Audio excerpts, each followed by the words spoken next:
ಮುನಿರತ್ನಗೆ ಮಾಡಿದ್ದುಣ್ಣೋ ಮಾರಾಯ ಎಂಬಂತಾಗಿದೆ. ಜಾತಿ ನಿಂದನೆ ಮಾಡುವಂತೆ ಮುನಿರತ್ನಗೆ ನಾವು ಹೇಳಿದ್ವಾ? ಇದಕ್ಕೆ ಕನ್ನಡಿ ಹಿಡಿಯುವ ಅವಶ್ಯಕತೆ ಇಲ್ಲ ಅಂತ ಲಕ್ಷ್ಮೀ ಹೆಬ್ಬಾಳ್ಕರ್ ಹೇಳಿಕೆಯನ್ನ ಕೊಟ್ಟಿದ್ದಾರೆ. ಮುನಿರತ್ನರ ನಡವಳಿಕೆ ಮತ್ತು ಮಾತುಕತೆ ಅಸಭ್ಯವಾಗಿದೆ. ಈ ರೀತಿ ವರ್ತನೆ ಯಾರಿಗೂ ಕೂಡ ಶೋಭೆಯನ್ನ ತರೋಲ್ಲ. ಯಾರಿಗೂ ಶೋಭೆ ತರುವ ವಿಚಾರ ಅಲ್ಲ. ಮುನಿರತ್ನ ಅರೆಸ್ಟ್ ಬಗ್ಗೆ ಎನ್ ಚಲುವರಾಯಸ್ವಾಮಿ ಕೂಡ ಹೇಳಿಕೆಯನ್ನ ಕೊಟ್ಟಿದ್ದಾರೆ. ಸಿಕ್ಕವರಿಗೆ ಬೈರಿ ಅಂತ ನಾವು ಹೇಳಿದ್ವಾ ಅಂತ ಸಚಿವ ಸತೀಶ್ ಜಾರಕಿಹೊಳಿ ಪ್ರಶ್ನೆಯನ್ನ ಮಾಡಿದ್ದಾರೆ. ಮುನಿರತ್ನ ಕೇಸ್ಗೆ ಸಾಕ್ಷಿ ಇದೆ ಅಂತ ಸಚಿವ ಎಂ.ಬಿ. ಪಾಟೀಲ್ ಕೂಡ ಮಾಧ್ಯಮಗಳ ಮುಂದೆ ಹೇಳಿಕೆಯನ್ನ ಕೊಟ್ಟಿದ್ದಾರೆ. ಏನ್ ಅವ್ರಿಗೆ ಬೈ ಅಂತ ಹೇಳಿದ್ರೆ ಯಾರು ಹಿಂಗೆಲ್ಲ ಶಿಕ್ಷಕ ಬೈ ಬಂದಂಗ ನಾವು ಕಾಂಗ್ರೆಸ್ ಅವ್ರು ಹೇಳಿದ್ರು, ಬಿಜೆಪಿ ಅವ್ರು ಹೇಳಿದ್ರು, ಜೆಡಿಎಸ್ ಅವ್ರು ಹೇಳಿದ್ರು,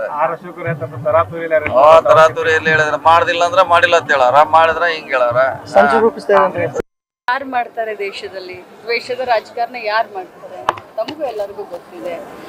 ಈಗ ನಮ್ಮ ಸತೀಶ್ ಜಾರಕಿಹೊಳಿ ಅವರೇ ಹೇಳದ ಹಾಗೆ ನಾವೇನು ಮುನಿರತ್ನ ಅವ್ರಿಗೆ ಬೈಯು ಅಂತ ಹೇಳಿದ್ವ? ಏನ್ ಬ್ಲಾಕ್ ಮೇಲ್ ಮಾಡು ಅಂತ ಹೇಳಿದ್ವ? ನಾವೇನ್ ಹೇಳಲ್ವಲ್ಲ. ಮಾಡಿದ್ದನ್ನು ಮಾರಾಯ ಆಗಿದೆ. ಕೆಲವೊಂದು ರಾಜಕಾರಣಿಗಳು ಮೇಡಮ್ ಮೊದಲು ಮಾತಾಡ್ತಾರೆ, ಆಮೇಲೆ ಇದು ತಿಳಿಸಿದ್ದಾರೆ ದೇಶದ ರಾಜಕಾರಣ ಅಂತ ಹೇಳ್ತಾರೆ ಮೇಡಮ್.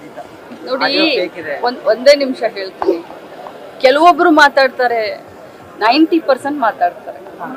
ಸತ್ಯತೆ ಯಾಕಂದ್ರೆ ಪ್ರಮಾಣೀಕರಿಸಿ ನೋಡ್ಬೇಕು ನಾವು.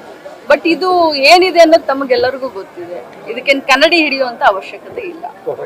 ಒಬ್ಬ ಶಾಸಕರು ಗೊತ್ತು, ಅವರ ಬ್ಯಾಕ್ ಗ್ರೌಂಡ್ ಎಲ್ಲ ನಿಮಗೂ ಗೊತ್ತು, ನಮಗೂ ಗೊತ್ತು. ಏನೂ ಮಾಡೋಕ್ಕಾಗಲ್ಲ. ಡೆಮಾಕ್ರಸಿನಲ್ಲಿ ಶಾಸಕರು ಅಂತಲೇ ಹೇಳಬೇಕಾಗುತ್ತೆ ನಾವು. ಅವ್ರ ಬ್ಯಾಕ್ ಗ್ರೌಂಡ್ ಸರಿ ಇಲ್ಲ ಅಂದರೆ ಅವ್ರು ಸರಿ ಇಲ್ಲ ಅಂತ ಹೇಳೋಕ್ಕಾಗಲ್ಲ. ಅವರು ನಡ್ಕೊಂಡ್ರೋ ನಡವಳಿಕೆ, ಮಾತುಕತೆ, ಅವ್ರು ಮಾತನಾಡಿರೋ ರೀತಿ, ಜಾತಿ ನಿಂದನೆ ಒಂದೇ ಅಲ್ಲ, ಎಲ್ಲ ರೀತಿಯಲ್ಲಿ ಅಸಭ್ಯವಾಗಿದೆ. ಸೊ ಇದು ಯಾರಿಗೂ ಶೋಭೆ ತರುವಂಥ ವಿಚಾರ ಅಲ್ಲ. ಯಾವ ಜನಪ್ರತಿನಿಧಿಗಳು ಈ ಥರ ನಡ್ಕೋಬಾರ್ದು. ಅದನ್ನು ಅವ್ರು ಕಂಪ್ಲೇಂಟ್ ಕೊಟ್ಟಾಗ ಇಷ್ಟೊಂದು ದೊಡ್ಡ ಯಾರೋ ಸಾಮಾನ್ಯ ಒಬ್ಬ ಕಾರ್ಯಕರ್ತ, ಸಾಮಾನ್ಯ ಜನ ಮಾಡಿದಾಗ ಗೊತ್ತಿಲ್ಲದಲೇ ಮಾತಾಡೋರು ಅಂತ ಅನ್ಬೋದು. ಸೊ ಈ ಥರ ಒಬ್ಬ ಜನಪ್ರತಿನಿಧಿ ಮಾತಾಡಿದ್ರೆ ಅದನ್ನು ನಾವು ಅಶೋಕ್ ಅವರು ಡಿಪೆಂಡ್ ಮಾಡ್ಕೋತಾರೆ ಅಂದರೆ BJPಗೆ ಏನು ವ್ಯವಸ್ಥೆನಲ್ಲಿ ನಂಬಿಕೆ ಇದೆ ಅನ್ನೋದು ನನಗೆ ಅರ್ಥ ಆಯ್ತಲ್ಲ. ಅಶೋಕ್ಗೆ ಈ ತಪ್ಪಿತಸ್ಥರು ಅವರು ಭಾಗಿಯಾಗಕ್ಕೆ ರೆಡಿ ಆಗಿದ್ದಾರೆ, ಗೊತ್ತಿಲ್ಲ ನನಗೆ. ಬರೀ ಆಡಿಯೋ ಅವ್ರದ್ದೇ ಇದೆಯಲ್ರಿ. ಕಂಪ್ಲೇಂಟ್ ಕೊಟ್ಟರು ಚೆಲುವರಾಜ್ ಅಂತಲೇ ಯಾರು ವೇಣು ನಾಯಕ ಅಂತ ಗುತ್ತಿಗೆದಾರರು, ಬೇಲು ನಾಯಕ ಅಂತ ಅವರೇ ಕಂಪ್ಲೇಂಟ್ ಕೊಟ್ಟವ್ರಲ್ಲ. ನಾವೇನು ಸೃಷ್ಟಿ ಮಾಡುವಂಥದ್ದೇನಿದೆ? ಒಳ್ಳೆ ತಮ್ಮ ಎಲ್ಲನೂ ಕಾಂಗ್ರೆಸ್ ಸರ್ಕಾರಕ್ಕೆ ಅವ್ರಿಗೆ ಏನಾಗ್ಬಿಟ್ಟಿದೆ ಅಂದರೆ ಸಹಿಸ್ಕೊಳ್ಳೋಕ್ಕೆ ಆಗ್ತಾ ಇಲ್ಲ. ಒಂದು ಹಣದ ಒತ್ತಾಯ ಮಾಡುವುದ್ರ ಜೊತೆಗೆ ಅತ್ಯಂತ ಹೀನಾಯವಾಗಿ ಇವತ್ತೊಂದು ದಿವಸ ಅಸಭ್ಯ ರೀತಿಯಿಂದ, ಅಶ್ಲೀಲ